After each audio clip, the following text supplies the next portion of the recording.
Chemistry के online class में आप सभी लोगों का स्वागत है। जैसा कि हम लोग पीरियाडिक प्रॉपर्टीज ऑफ एलिमेंट्स पढ़ रहे थे, उसमें पिछले लेक्चर में परमाणु त्रिज्या पढ़े थे।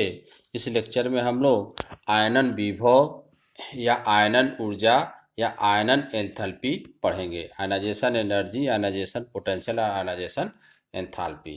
तो आयनन विभव होता क्या है? किसी गैसीय उदासीन परमाणु के विलगित निकाय के बाह्यतम इलेक्ट्रॉन को निकालने के लिए जितनी ऊर्जा की आवश्यकता होती है उसे हम आयनन विभव या आयनन ऊर्जा कहते हैं। जैसे बाह्यतम इलेक्ट्रॉन निकालना किसी भी विलगित, जैसे हम मान लीजिए कि कोई धातु है या कोई भी तत्व है, विलगित मतलब अकेले, आइसोलेटेड, गैसीय अवस्था में हो। किस अवस्था में हो? अकेले मतलब वो किसी और के साथ न हो। तो इसका एक इलेक्ट्रॉन निकालेंगे तो क्या हो जाएगा? एम पे प्लस हो जाएगा, प्लस इलेक्ट्रॉन। तो इसको हम प्रथम आयनन विभव कहते हैं, एक इलेक्ट्रॉन निकालने के लिए। ठीक है, तो सबसे पहले इलेक्ट्रॉन कौन निकलेगा? जो सबसे अंतिम इलेक्ट्रॉन निकलेगा।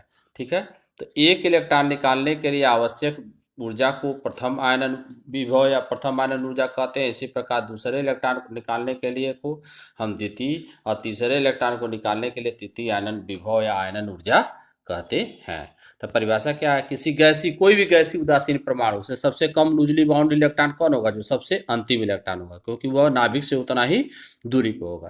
तो किसी गैसीय उदासीन परमाणु के बाह्य विलगित निकाय के बाह्य कोश से इलेक्ट्रॉन निकालने के लिए जितनी ऊर्जा की आवश्यकता होती है उसे हम क्या कहते हैं? उसका आयनन विभव या आयनाइजेशन पोटेंशियल कहते हैं, जैसा कि यहाँ पे बताया गया है। ठीक है, तो जैसे मान लीजिए कि एक इलेक्ट्रॉन निकल गया Mg से, तो द्वितीय इलेक्ट्रॉन यदि आप Mg प्लस से निकाल लें तो क्या हो जाएगा? Mg2 प्लस प्लस इलेक्ट्रॉन, जिसको हम द्वितीय आयनन विभव कहते हैं। इस तरह से Mg2 प्लस से एक इलेक्ट्रॉन और निकला तो Mg3 प्लस में बदल जाएगा, तो इसे हम क्या कहेंगे? तृतीय आयनन विभव। आयनन विभव को हम क्रमशः, जैसे आयनन विभव जो होते हैं क्रमशः हम उनको IE1, प्रथम आयनन विभव को IE1, द्वितीय आयनन विभव को IE2, आयनाइजेशन एनर्जी 2, और तृतीय आयनन विभव को IE3 या IP1 से भी प्रदर्शित करते हैं, आयनाइजेशन पोटेंशियल, या I1, I2 और I3 से भी प्रदर्शित कर सकते हैं। ठीक है, तो ये तो हो गया आपका।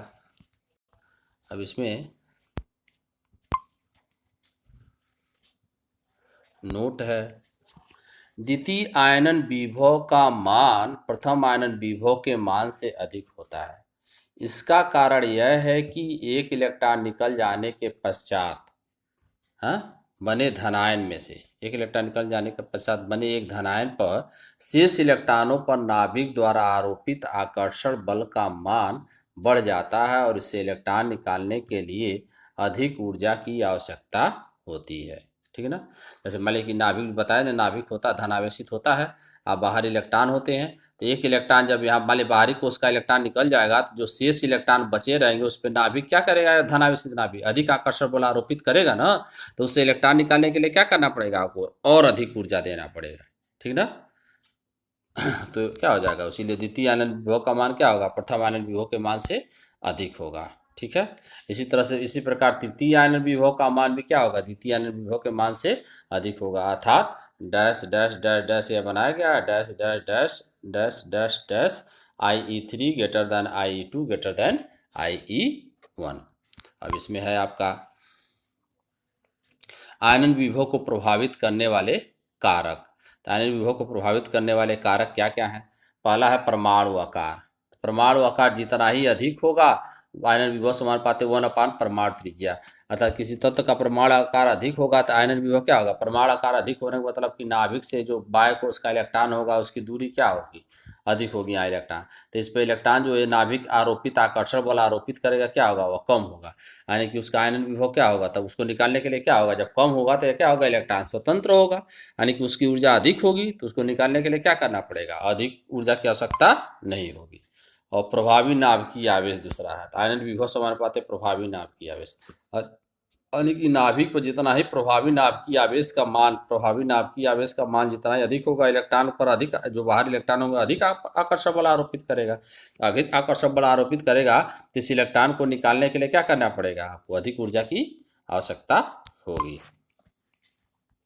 ठीक है, अब आ जाएंगे इसमें तीसरा आ जाएंगे परिरक्षण प्रभाव या आवरण प्रभाव।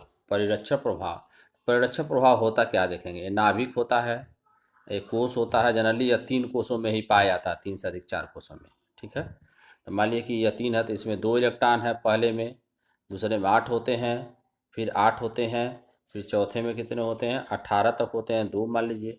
तो नाभिक, जैसे नाभिक सबसे अधिक आकर्षण बल किस पे आरोपित करेगा, पहले इलेक्ट्रॉन पे, पहले कोष के इलेक्ट्रॉन पे। फिर किस पे करेगा, दूसरे कोष के इलेक्ट्रॉन पे। फिर किस पे करेगा, तीसरे कोष के इलेक्ट्रॉन पे। सबसे कम करेगा चौथे कोष के इलेक्ट्रॉन पे। तो परिरक्षण प्रभाव क्या है, आवरण प्रभाव क्या होता है। आंतरिक कोष कौन है, यह सबसे अंतिम कोष है, देखेंगे मैं जो लाइन खींच रहा हूँ। उसके बाद यह 3 जो कोष होंगे यह क्या होंगे, जैसे लाइन खींचा जा रहा है उस पर 3 कोष होंगे, क्या होंगे, आंतरिक कोष होंगे। तो इसमें जो इलेक्ट्रॉन होते हैं यही नाभिक की ओर अधिक आकर्षित होंगे, बाह्य कोष का इलेक्ट्रॉन आकर्षित नहीं होगा। तो आंतरिक कोषों में जो मैं खींच रहा हूँ 3 कोषों का, आंतरिक कोषों में उपस्थित इलेक्ट्रॉन नाभिक द्वारा इस बाह्य कोष के इलेक्ट्रॉन पर खींचा जा रहा है, देखेंगे बाह्य कोष के इलेक्ट्रॉनों पर आरोपित आकर्षण बल के मान को क्या करते हैं, कम कर देते हैं। मतलब नाभिक जो आंतरिक कोष में इलेक्ट्रॉन है वही क्या होते हैं, नाभिक की ओर आकर्षित होते हैं। तो पुनः सुना, आंतरिक कोषों में उपस्थित इलेक्ट्रॉन नाभिक द्वारा, इस प्लस नाभिक द्वारा बाह्य कोष के इलेक्ट्रॉनों, जो बाह्य कोष है इसमें जो इलेक्ट्रॉन होते हैं इस पर आरोपित आकर्षण बल के मान को क्या करते हैं, कम कर देते हैं। इसी को हम क्या कहते हैं, परिरक्षण प्रभाव या आवरण प्रभाव कहते हैं। जैसा कि यहाँ पे दिया गया, आंतरिक कोषों में उपस्थित इलेक्ट्रॉनों पर आरोपित आकर्षण बल के मान को क्या करते हैं, कम कर देते हैं। इसे ही परिरक्षण, शील्डिंग इफेक्ट या स्क्रीनिंग इफेक्ट कहते हैं। विभिन्न उपकोषों के आवरण प्रभाव का क्रम S is greater than P is greater than D greater than F। मतलब S में इलेक्ट्रॉन अधिक होता है यदि, तो उसमें आवरण प्रभाव अधिक होगा, P में यदि होगा तो उससे कम होगा। तो परिरक्षण प्रभाव बढ़ने पर संयोजी इलेक्ट्रॉनों पर लगने वाला, जैसे परिरक्षण प्रभाव बताए ना, आंतरिक कोष में जो इलेक्ट्रॉन होते हैं, आंतरिक कोष में जो इलेक्ट्रॉन होंगे या बाह्य कोष के इलेक्ट्रॉनों पर आरोपित आकर्षण बल के मान को कम कर देंगे। मतलब यह इलेक्ट्रॉन क्या होगा, स्वतंत्र हो जाएगा। तो परिरक्षण प्रभाव जितना ही अधिक होगा इलेक्ट्रॉन क्या होगा, उतना ही स्वतंत्र होगा। मतलब उसको निकालने के लिए क्या करना पड़ेगा, कम ऊर्जा की आवश्यकता होगी, यानी कि उसका आयनन विभव क्या होगा, कम होगा। तो परिरक्षण प्रभाव बढ़ने पर संयोजी इलेक्ट्रॉन पर लगने वाला नाभिकीय आकर्षण बल कम हो जाता है, जिसके फलस्वरूप आयनन विभव का मान भी कम हो जाता है। और चौथा है देखेंगे इलेक्ट्रॉनिक विन्यास। तो जिन तत्वों के बाह्य कोष में हाफ फील्ड, तो P3 D5 या F7 हो, या फुल फील्ड हो, तो फुल फील्ड S का भी लिया जाता है, बताया चुका इलेक्ट्रॉनिक विन्यास, S2 P6 या D10 या F14 हो। इन तत्वों के बाह्य कोष में हाफ फील्ड या फुल फील्ड ऑर्बिटल व्यवस्था होते हैं, उनके इलेक्ट्रॉनिक विन्यास क्या होते हैं, अधिक अस्थायी होते हैं, और उनका आयनन विभव क्या होता है, अधिक होता है। आयनन विभव के मान में क्रमिक परिवर्तन। तो किसी आवर्त में बाएं से दाएं जाने पर, पहले बता चुके हैं परमाणु त्रिज्या, आप बाएं से दाएं जाते हैं तो परमाणु त्रिज्या घटती है, तो परमाणु त्रिज्या घटेगी तो आयनन विभव क्या होगा, बढ़ेगा। तो किसी आवर्त में बाएं से दाएं जाने पर आयनन विभव का मान क्रमशः बढ़ता है। आयनन विभव का मान क्रमशः बढ़ता है क्योंकि बाएं से दाएं जाने पर कोषों की संख्या में कोई परिवर्तन नहीं होता है और प्रभावी नाभिकीय आवेश में क्रमशः वृद्धि होती है, जिससे नाभिक द्वारा बाह्य कोष के इलेक्ट्रॉनों पर आरोपित आकर्षण बल का मान क्या होता है, बढ़ता है। और बाह्यतम कोष से इलेक्ट्रॉन निकालने के लिए अधिक ऊर्जा की क्या होती है, आवश्यकता होती है। ठीक है, अधिक ऊर्जा की आवश्यकता होती है। तो आवर्त में हो गया, देखेंगे किसी आवर्त में बाएं से दाएं जाने पर आयनन विभव का मान क्रमशः बढ़ता है क्योंकि बाएं से दाएं जाने पर कोषों की संख्या में कोई परिवर्तन नहीं होता है और प्रभावी नाभिकीय आवेश में क्रमशः वृद्धि होती है, जिससे नाभिक द्वारा बाह्य कोष के इलेक्ट्रॉनों पर आरोपित आकर्षण बल का मान बढ़ जाता है। अतः बाह्य कोष से इलेक्ट्रॉन निकालने के लिए अधिक ऊर्जा की आवश्यकता होती है। अपवाद इसमें दिया गया है यस तथा पी ब्लॉक तत्वों में। वर्ग दो में आप देखेंगे, वर्ग दो में कौन से तत्व आएंगे, वर्ग दो में क्या आएगा, जैसे देखेंगे बेरिलियम, मैग्नीशियम, कैल्शियम, स्ट्रोंशियम आएगा ना। अब वर्ग तीन में क्या आएगा, देखेंगे बोरान, एल्युमिनियम, गैलियम, ऐसे आएगा ना। तो इसमें इनका बाह्य कोष का इलेक्ट्रॉनिक विन्यास देखेंगे आता है Na+2, इनका इलेक्ट्रॉनिक विन्यास आता है Na+2Np1, लास्ट में आता है। तो यह अधिक अस्थायी होता है, लास्ट में फुल फील्ड ऑर्बिटल व्यवस्था है। इसलिए बेरिलियम का प्रथम आयनन विभव बोरान से अधिक होगा, मैग्नीशियम का प्रथम आयनन विभव एल्युमिनियम से अधिक होगा, कैल्शियम का प्रथम आयनन विभव क्या होगा, गैलियम से अधिक होगा। ठीक है, तो यह दिया गया, जैसे वर्ग 2 के तत्वों के आयनन विभव वर्ग 3 के तत्वों के पूर्णतया भरे हुए आयनन कक्षों की उपस्थिति के कारण अधिक होता है। उदाहरण, बेरियम का प्रथम आयनन विभव बी की अपेक्षा प्रथम आयनन ऊर्जा से अधिक होता था तथा एमजी के प्रथम आयनन ऊर्जा एयर के प्रथम आयनन ऊर्जा से अधिक होता है, क्योंकि बीयू एमजी के बाह्य कोश में यस कक्षक पूर्ण भरे होते हैं। इसी प्रकार वर्ग 15 मतलब नाइट्रोजन वाले वर्ग में नाइट्रोजन, फास्फोरस, आर्सेनिक, एंटीमनी आ जाएगा नीचे, ऑक्सीजन, सल्फर, सेलेनियम, टेलेनियम, पोलोनियम आ जाएगा।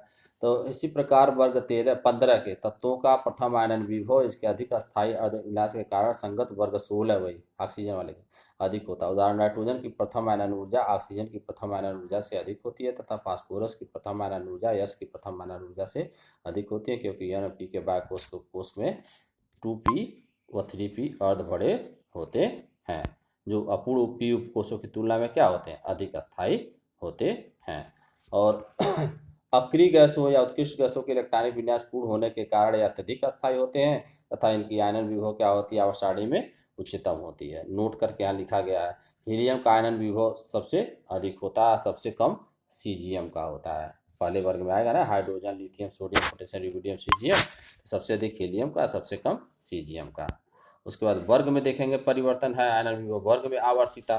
तो वर्ग में ऊपर से नीचे जाने पर परमाणु क्रमांक में वृद्धि के साथ कोषों की संख्या में वृद्धि होती है, अतः बाह्यतम इलेक्ट्रॉन नाभिक से दूरी भी बढ़ जाती है तथा प्रभावी नाभिकीय आवेश का मान क्या होता है, कम हो जाता है।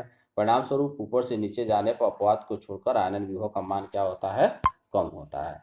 ठीक है, और यस तथा पी ब्लॉक तत्वों के कुछ आयनन विभव यहाँ पे दिए गए हैं, देखेंगे आप किताब से भी क्या कर सकते हैं, देख सकते हैं। यस तथा पी ब्लॉक को देखा, आवर्त दिया गया है, वर्ग दिया गया है, यहाँ पे आयनन विभव दिए गए हैं, तो किताब से आप देख सकते हैं कैसे उसमें परिवर्तित हो रहा है, कैसे परिवर्तित नहीं हो रहा है। तो आज के क्लास में इतना ही। आप सभी लोगों का बहुत बहुत धन्यवाद।